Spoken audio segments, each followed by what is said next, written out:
Welcome to the Work and Play podcast. I'm your host, Jamie Joyce. Today's episode is all about energy, the energy that you bring and how it affects your happiness. How many of you have spent a lot of hours daydreaming and really thinking about something that you wanted desperately in your life? And for some of us, when we've done that, that thing has come true. How do you think that happens? I think it's maybe our energy that we're putting out into the world, and we're manifesting what we want. It's as simple as that. I'm not sure if you guys have heard of the law of attraction before, but the thoughts that you have in your head, if they're positive or negative, they're going to have an outcome equivalent to the thoughts that you have in your head. So if you're putting out an energy that is positive, positive outcomes are going to happen. If you put out negative energy, negative things might happen. The energy that you're putting out is really affecting how you are happy and how you're bringing things into this universe.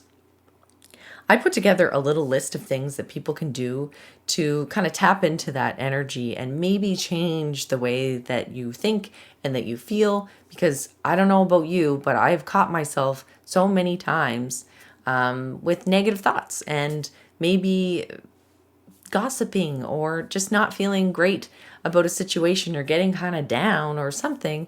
And then you get wrapped up in that negative portal and it doesn't feel good. But how great does it feel when you're spending a lot of time on this positive wavelength and surrounded by positive people? You really feel great and good things start to really come your way in life. So here's the number one on my list of how we can start to change the way that we think and kind of tap into a new energy source, a positive energy source, and leave behind the negative one. One great thing that I think everyone should do is to try to see the good in all situations. So be an optimist, if you will. Sometimes that can be harder than others. Absolutely. If you lose your job, you might be really finding it difficult financially, and you might be finding it difficult to really come to terms with how could this possibly be a good situation. But if you kind of take a step back and look at it like maybe this is an opportunity, maybe if you can be that optimist and say, okay, this wasn't the path for me, maybe something else is coming, and try to see the positive in that situation. Sickness is another thing.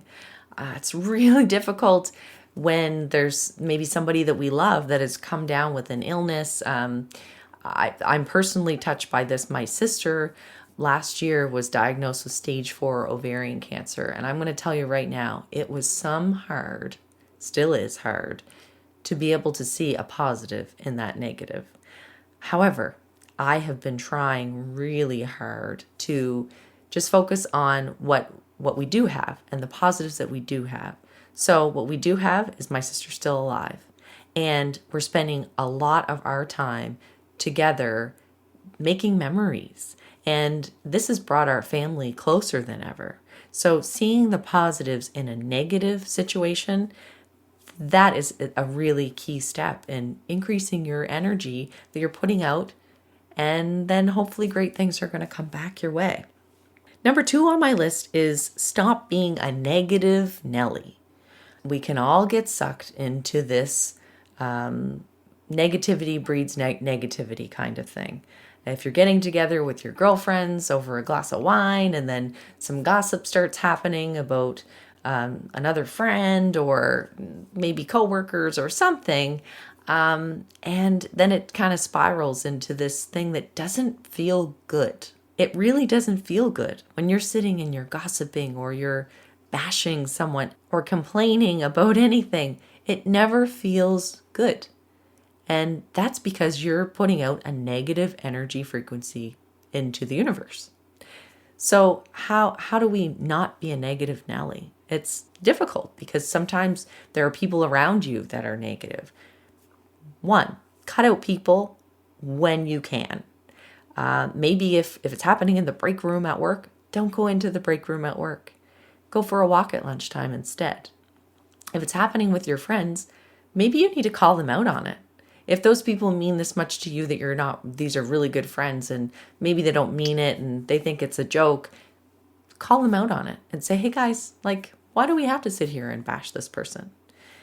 If it's happening in a personal relationship with maybe a spouse or something, reevaluate that relationship. Is this a meaningful relationship? Is this where I want to be in my life? Spending time complaining about everything?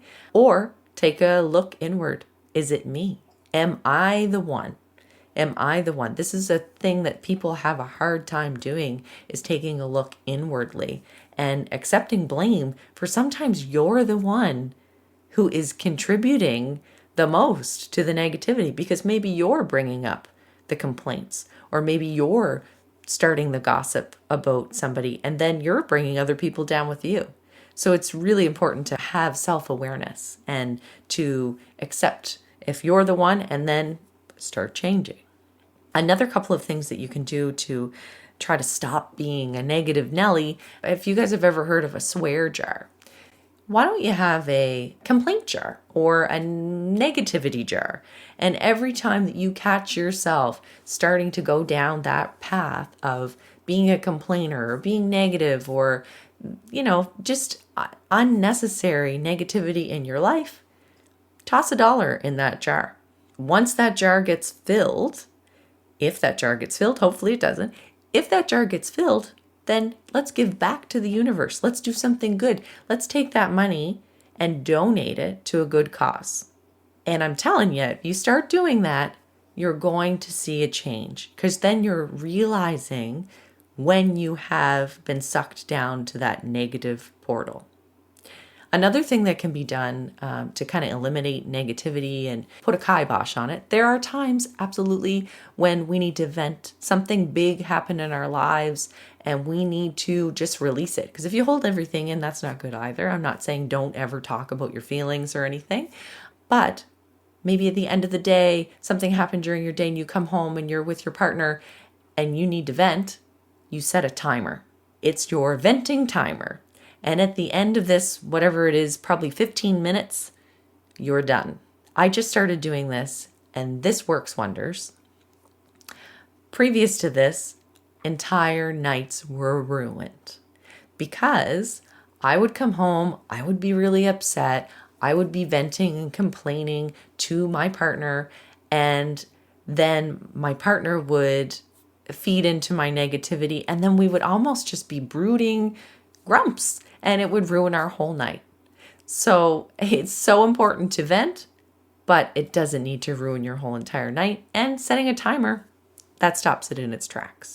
So the next thing on my list of kind of how you can raise your frequency to attract better things in your life and increase your overall happiness is manifesting what you want. So if you haven't really done this before, I think you have, but you don't realize you've done it.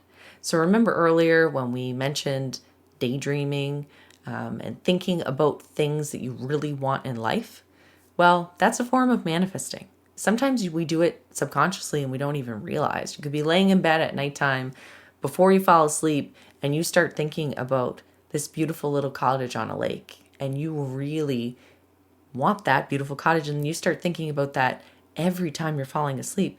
And then all of a sudden, hey, guess what? 5 years, 10 years from now, maybe you've purchased a beautiful cottage on a lake. You've manifested it. Maybe it was subconscious. But I'm going to challenge you to start manifesting things consciously. And so let's look at the things that you really want in your life. If you're saying, hey, the success of my business is one of my number one values and priorities right now, then start manifesting, visualizing, thinking about that every chance you get. Right now, Work and Play with Jamie Joyce is one of my number one manifestations. I'm thinking about how I want to help people all the time. I want to inspire and I want to change lives. So I'm thinking I'm going to be writing a book. I've been thinking about book signings and visualizing that before bedtime and journaling about it. And it's going to happen. So that's what I want to challenge you to do. Start manifesting the things that you really want out of your life. Next on the list, to really increase your energy and to change your life in a positive manner, is connecting with yourself.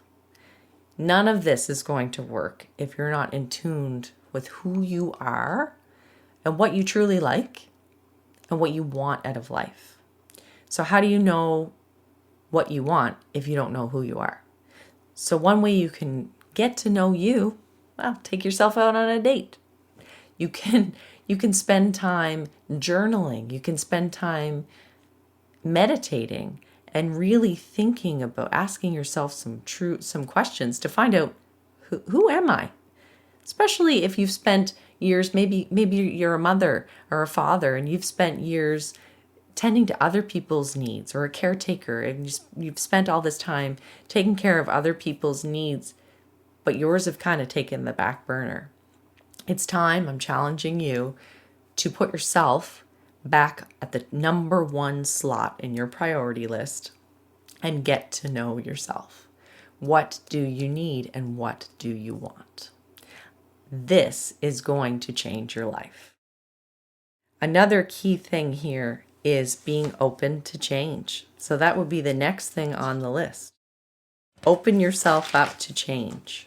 Nothing good comes out of just being stuck in your comfort zone.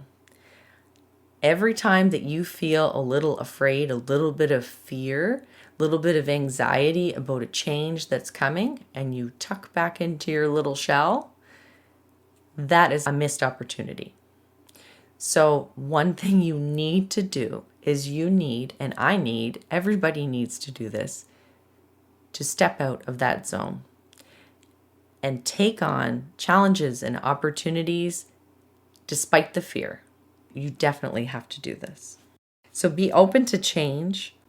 Be open to the lessons that life is going to be teaching you, every experience, every failure. And there's going to be failures. When you're stepping outside of your comfort zone, you're bound to fail sometimes. But you need to look at this with an open mind and appreciate the failures, learn from your mistakes, and keep that positive energy flowing, and know that something good is coming your way. The next really important tip that I'm going to give you is about gratitude. Practicing gratitude daily is one of the number one ways to become a more overall happier, positive person. And you're going to be putting out the best energy into the universe. And you're going to get the things that you want in life by being grateful for the things that you already have. You can do this in so many ways. Every single day you should be thinking about the things that you're grateful for today. And no matter how bad your day is, you can always be grateful for something. If it's an extremely bad day, maybe you're grateful for the basics. Maybe you're grateful for your lunch that you just had. So how can we practice gratitude daily? We're going to think about the things that we're grateful for. Another thing that I really think that is very beneficial for everyone is to write about it. Grab a scribbler, grab a notebook, grab a journal, and jot down things that you are grateful for every single day. And no, it doesn't have to be everything that you're grateful for, but if you're feeling really inspired and you want to write a list that's 100 pages long, fine.